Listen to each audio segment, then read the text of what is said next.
Someone called my attention to the fact that there is a publication out that is available for free. I'll put the link in the video description, called the GEMulator or the GEMulator. It is Game Master emulation for solo role-playing games, and the credit is Solo Tabletop. And you can see here the Solo Tabletop blog and the Creative Commons license for it, as well as the credit for the cover art, as well as, and the reason it was called to my attention, in the acknowledgments, it says that this is inspired by a variety of different sources, and a bunch of great sources are listed, including myself, the Geek Gamers YouTube channel. So I felt I needed to check it out, and I am going to do a run through here of the digital version that I have and just talk about some of the highlights of this amazing resource that can be used, I think, in lots of different ways to support solo roleplay, as well as create a structure into which you could place your characters and rules if you wanted something that almost was like predetermined by you and then played out. I'm not going to go through absolutely everything here, but I highly encourage you to download it and take a look at it yourself, because even if you don't use all of the structures that are available here, there's a ton of random tables in the third part of this that you could use without using the rest of the structure. But the main point of this is to offer campaign adventure and campaign turn logs, that they're called, or structures for formulating what you do in solo roleplay to kind of know where you're going. And it talks initially about the campaign being the framework that's holding everything in your story together, and then the adventure as the segments of the campaign, and then of course the individual turns of the campaign. And it presents what they call an adventure log, which is putting everything together as a reference point for what you're doing and a way to really collect things in your table, in your gameplay, that allows you to remember what your goals are and who the various characters are in your game, what their factions would be, and even the locations. And we'll take a look at it, of course, as we go through here. The first thing that it will talk about is choosing the length for your story, and it will give you a table that will be referred to. This is the scene transition table, and this key concept of the modifiers, which is to say that you are directed in a later table that you roll on for each scene transition. So you choose the length of what you want to do. And it could be a one-shot all the way up to telling someone's life story. And there is an explanation here of how the scenes will transition from one to another. And the key part about this modifier is it's going to take you up and down on a table that is presented later in the book. I'm not sure why the table isn't right here. The table later in the book you roll on when you're transitioning scenes, and you bear this modifier in mind, and we'll see later on when we get to the table how that is progressing you through a story. And so this is really clever because it is a type of solution to one problem, which is how you know when you're playing solo where you're moving forward to, or how things are progressing. And we'll see when we get to it what that actually means. There's a table here for the scope of your quest or your campaign. Is it very narrowly focused on you or a specific group of people? Is it unknown? Is it sort of widely impacting the world and various power structures in the world? Or perhaps it's a universal quest, a very large scope quest. And of course, you could either roll on this table yourself or make the decision. What's helpful is that the author is providing you information about how many characters you would need to be creating, for example, for a personal quest versus something that would be like a wide quest where you are also needing to create a local faction and a global faction. So it is the theme of this emulator is to give you frameworks, and here it is extending that out into the world and letting you know what you need to create in order to actually run sessions that are universal or run a session that is considered to be narrow. There is an optional table here that's described as something to use to flavor your campaign if you want to, or even just use it for a couple of scenes. And this is kind of interesting because it is thematic, but it's thematic for the scene and not necessarily for the rule set. So for example, you could be playing a regular fantasy rule set, but decide that a couple of the scenes will be mysterious, or a couple of the scenes will have some politics involved. And I think having this type of concept is helpful in giving some variety, some thematic variety, where one danger for solo roleplay is that you can get stuck on the theme of your rules as being the theme of every scene, and then it becomes kind of flat. So for example, if you're playing horror, there might never be a situation where things are a little bit lighter. Or if you're playing a survival kind of rule set, there's never a situation that's out of peril, and that can just become monotonous after a while. So this is a very useful table, I think, and a way to think about solo role play. This is the campaign log, and it's reproduced at the back as well that you could print off. And unfortunately, it's hard for me to show you the entire thing at once, but you can see here it is drawing in all of the things that the rest of this emulator booklet is walking you through. So how to create a premise, what the parameters are for your individual campaign, the goal, a milestone, individual adventures that you may have, and it details the goals and the patron or the giver, the reason, the location. So it is just, and then things for factions that you might be creating. So it's just a one-page way of putting everything relevant to your campaign in one spot. The guide here is intended, I think, so that you can leave something and come back to it and remember what you have created and what their relationships are. It says under adventures, so a campaign is made up of one or several adventures. They can chain together without any interruption or have lots amount of downtime in between. And there are some discussion of downtime as well. Longer downtime allows you to explore different chapters of your character's life, while shorter downtime usually leads to closely knit story beats. So again, this is giving you like a visual and conceptual framework for moving around in the telling of your story. So you may be focused on a particular character and one thing that they're doing, and then you can go back and develop something else in their life and still remember what they were doing. And again, it all works to support a more three-dimensional type of situation, I think, that really would approximate more what you would get if you were meeting weekly with a group of people around the table. Not every session is going to be the same. Not every session is going to be just another, at least hopefully not every session is going to be the same. And I think this is a structure, like almost a journal-like way of writing that down so you can feel free to move around in your character's story. In terms of starting the adventure here, it says you can start plotting the first scene, and then it takes you into the structure of that, the suggested structure that each scene is following this kind of gameplay loop.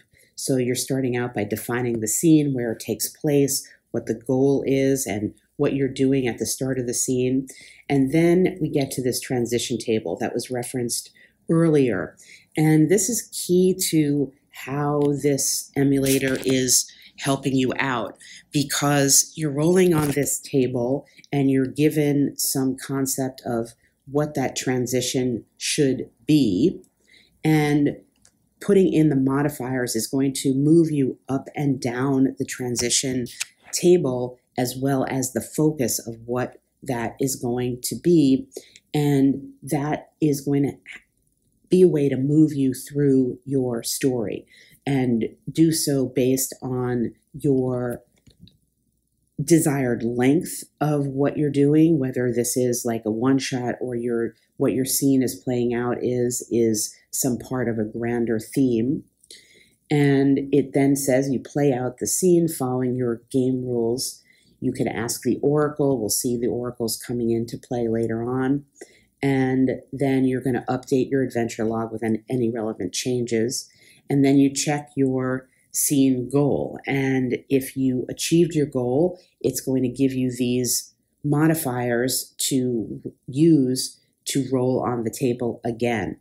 So you could see that based on the modifiers, you're going to be directed ultimately toward a campaign goal or an adventure goal. And at a certain point, you will realize that you've reached the conclusion of your story. And next we have the adventure log, which mimics the campaign log, where you can put in your summary of what you're doing, your initial adventure goals, any changes that may happen, major events, additions, etc., and the framework for all the individual scenes that will make up your adventure and the details of that, the transition, the location, the goal outcome. And here we have active characters as well as factions, locations, and goals. So this is a more focused log that is going to go with your campaign log, again, to keep an orderly memory of what you're doing. The campaign turn, it says here that after each adventure, you can do downtime activities, and it does say in the box, of course, you can replace this section with your own rules for whatever rule set you're using if it has downtime activities, but it will make some suggestions here about things you could do like earning income, starting a business, etc. And then we get the campaign turn log, so the individual way of keeping track of what is happening much more specifically, reminding you of your story hooks that come up during the downtime, things that you might have done, the details of what you might have done, events that may have happened during the downtime. And it's instructing you then to keep your adventure log updated, and then you are using that to keep track of how you're moving through everything.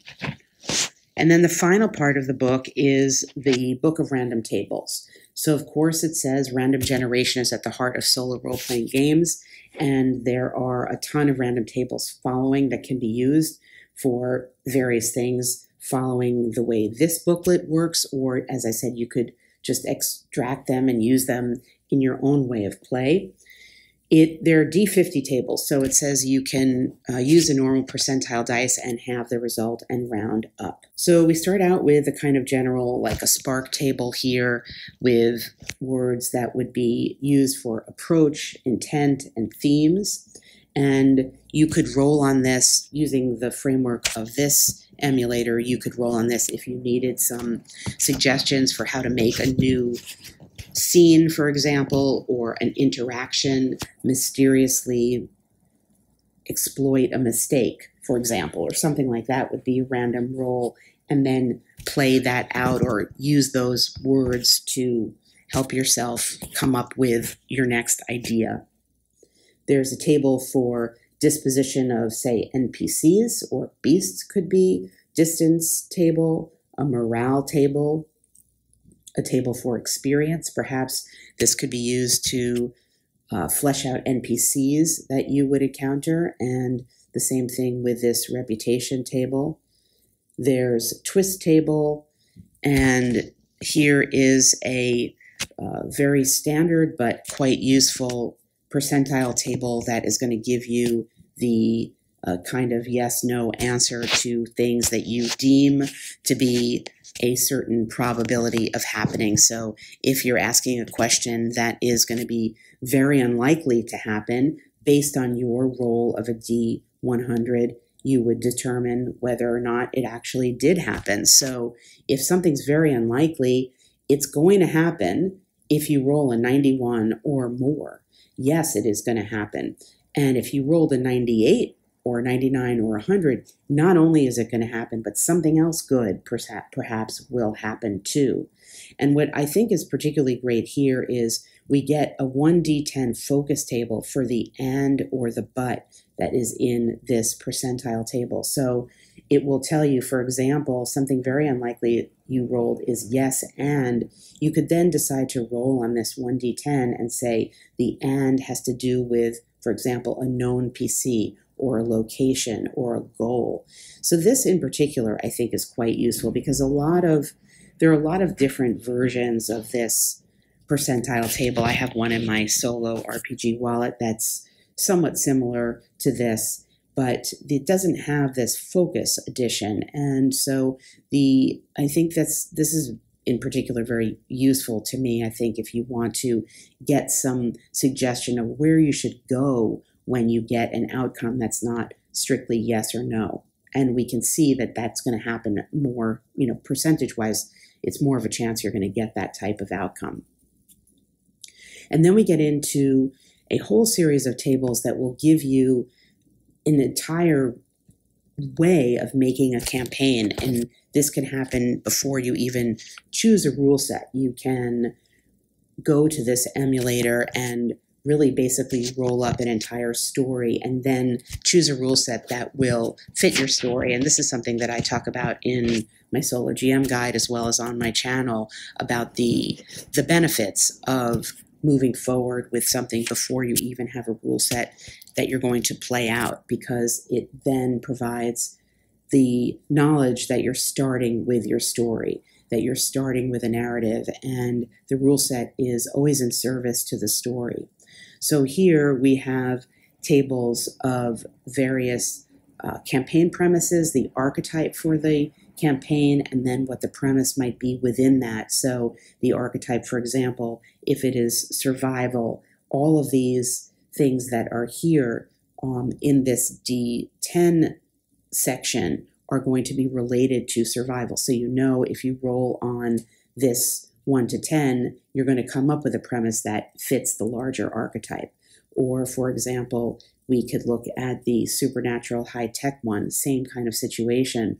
If you are rolling that and you get one of these 10, you would know that it fits that. So you could take a D100 and take a D10, roll them both, and then go to the relevant campaign premise of that and be sure to get something that will fit. So if you roll between a 41 and a 50, it's going to be, the premise is going to be exploration. And then within that, if you rolled, say, a 4, you would have something that is dungeon excavation. So again, a really clever way of packing a lot into one table to give you a very big framework for it. There's a similar kind of table for the quest type. So within this quest type, if you were rolling exploration, for example, you would then have the option to do a roll and say that it had to do with supernatural. If you rolled perhaps a 4 on your D5 roll. Obviously, if you roll a 6, you just drop it. Similarly, we have a table here for quest types. So the individual type could be based on trading, for example, and then you get the focus of what it is for trading. And you could even use these for individual scenes. So the organization here with the one column, that's the larger framework, and then within that, the details of this connected to that larger framework does so much of the work for you.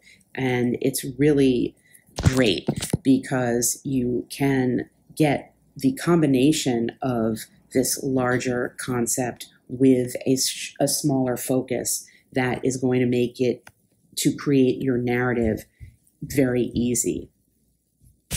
We have various quest types here: continuing espionage, manipulation, a false flag, fraud. You can see the wide range here.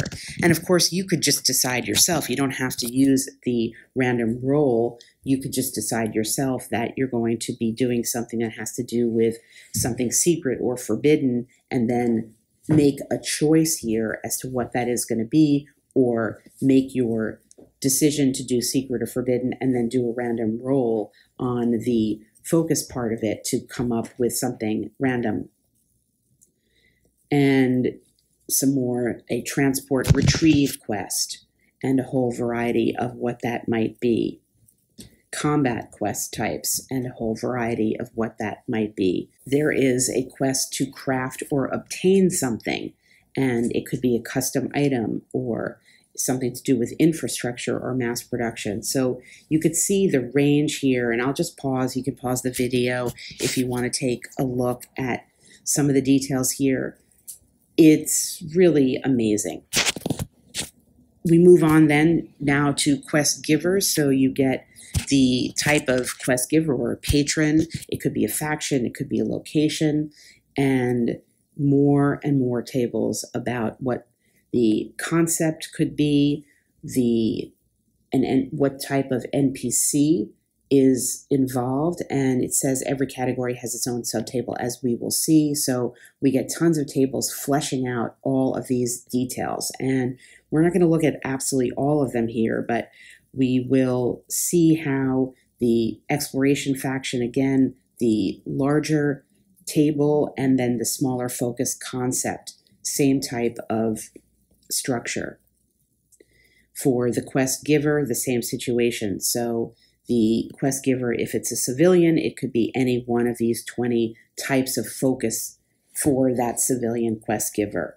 Or the same thing if it's a political quest giver, same type of situation. Under the campaign turn, we have tables for random events. So you could, if you wanted to randomly determine what was going on, or the focus of an event, you could roll this 1d10.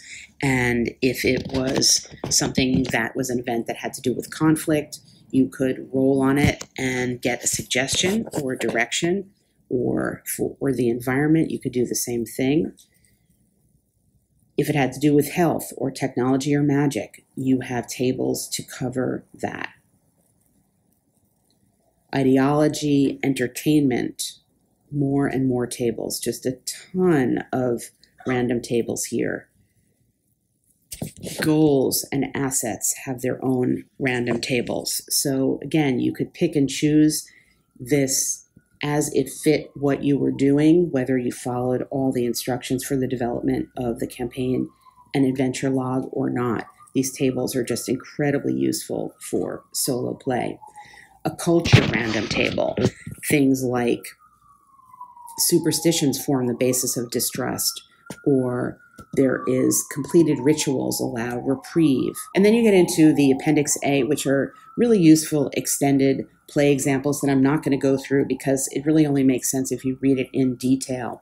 But it is giving you examples of how different ways you can use this material. You can start with your larger campaign concept, and the author walks you through how to do that. Or you can start more locally by beginning with individual adventure, and it gives you an example of how to do that. And then it also takes it very local to start with a PC and give you an example of how to do that. And that might be possibly the way that many of us start. But this book is giving you frameworks for doing it in a different way and approaching it in a different way, and having a kind of grander or larger framework into which you put your PC. But of course, if you want to start with your PC, it shows you how to use this material to do that. And then it says, of course, you can just randomize everything, and it gives you that example. And then the book ends with some blank sheets for your campaign log, your adventure log, your campaign turn log, and a quick reference finally at the end, which will remind you of how to work with the scene transition modifier, how to determine the scope and what you need if you're doing various types of scope, what the modifiers are to the random event rolls depending on whether you want something to be more or less significant in your story in the course of what you're playing out, that optional theme for the individual scenes, and the walking you through how to choose or to generate an individual adventure hook, and a reminder of the core gameplay loop, which is to define the scene, look at how it's going to transition, to play it out, to check whether you've achieved your goal, and then a reproduction of that scene transition table, which is so important. So that is a look at this GEMulator, the GEMulator, the Game Master emulation for solo role-playing games by Solo Tabletop. It is a really great resource if you're looking to, well, I think it's a great resource for so many things. Obviously the random tables, but what I think it offers is a framework for people who are looking to play out solo RPG over a series of sessions or into a campaign. I've gotten a bunch of questions on the channel about how to do campaign play as a soloist, and I think this is a wonderful answer to many of those questions because of the frameworks that it offers you and the way you can map out on the log all the different types of details that you need from large to small, the factions and the NPCs and the individual goals and the larger goals, and keeping track of that using these logs, I think, is very, very useful if you want to do a big campaign type of thing, or even if you want to track a character over several different kinds of adventures or scenes or encounters that may be knit together in their life story, but not necessarily naturally progress or easily progress in a linear manner from one to another. So I think this is an answer to so many of those things. And then, as I said, of course, if you are just looking for that really rich array of random tables, it has that. So this is a great offering from the Solo Tabletop blog, and it is, here we are, the credits, and I thank you for watching.